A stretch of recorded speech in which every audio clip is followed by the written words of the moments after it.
Today, we're going to unpack one of the most destructive medical myths ever told. It all kicked off with a single study that lit a global firestorm of fear, and honestly, we're still dealing with the fallout. Let's get right into it. But before we dive into the myth, I want to start with a hard fact, a huge one.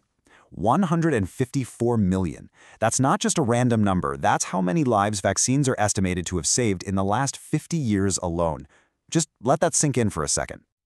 So what you're looking at here, this is one of the greatest public health victories in all of human history. Each of those colored bands is a different vaccine saving lives. And that huge red area that's just dominating the chart, that's the measles vaccine, all by itself responsible for nearly 100 million of those saved lives. Incredible. Which brings us to the central question, right? With the track record this amazing, what on earth could have happened to completely shatter public trust like that? So first, let's just quickly lay the groundwork and appreciate just how successful these global immunization programs really were. The data here is just staggering. Since 1974, these programs have slashed infant mortality across the world by 40%. They've gotten 14 deadly diseases, things like polio, under control. And today, 84% of all babies get these basic vaccines. This isn't just a success story. It's a complete revolution in human survival. But then, in 1998, a single event came along that threatened to undo decades of all that progress. It ignited a firestorm of fear that, you could argue, has never really gone out. A paper gets published in this really prestigious medical journal, The Lancet, and it makes an absolutely terrifying claim. It suggested that the standard MMR vaccine, that's for measles, mumps, and rubella, was causing a brand new syndrome in kids, one that involved gut problems and, most frighteningly of all, autism. For parents everywhere, this was a living nightmare. But as the panic began to spread, the scientific community started to look a lot closer. And what they uncovered wasn't some shocking medical breakthrough. It was a carefully built fraud.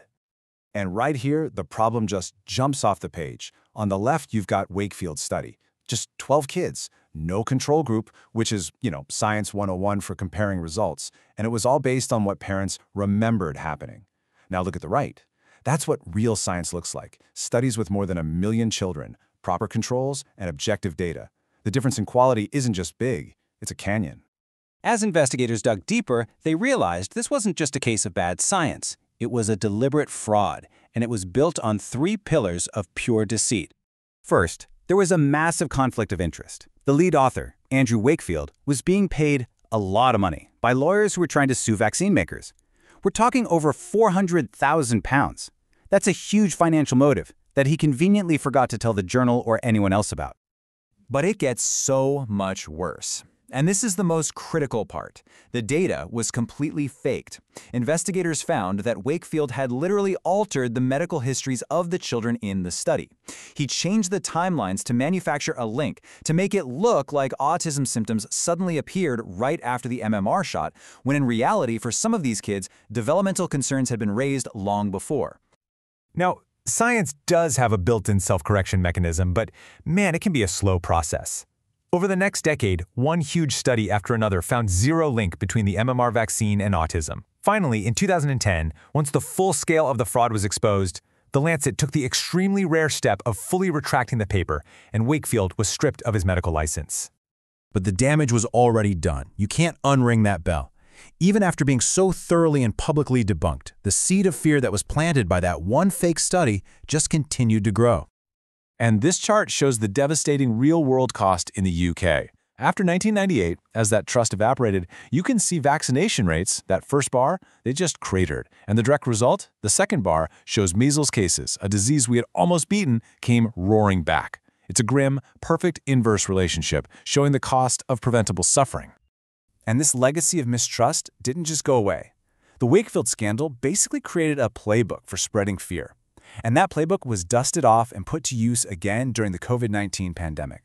The tactics were so similar. Promote scary-sounding theories, focus on emotional anecdotes, and just bypass the actual science. It fueled a new wave of misinformation that damaged public health efforts all over again. One of the most common things we all heard was that the COVID vaccines were untested. But the data tells a completely different story. These were massive, global trials. Moderna had over 30,000 people. AstraZeneca had over 23,000. These weren't small side projects. They were some of the most intensely scrutinized scientific endeavors in modern history.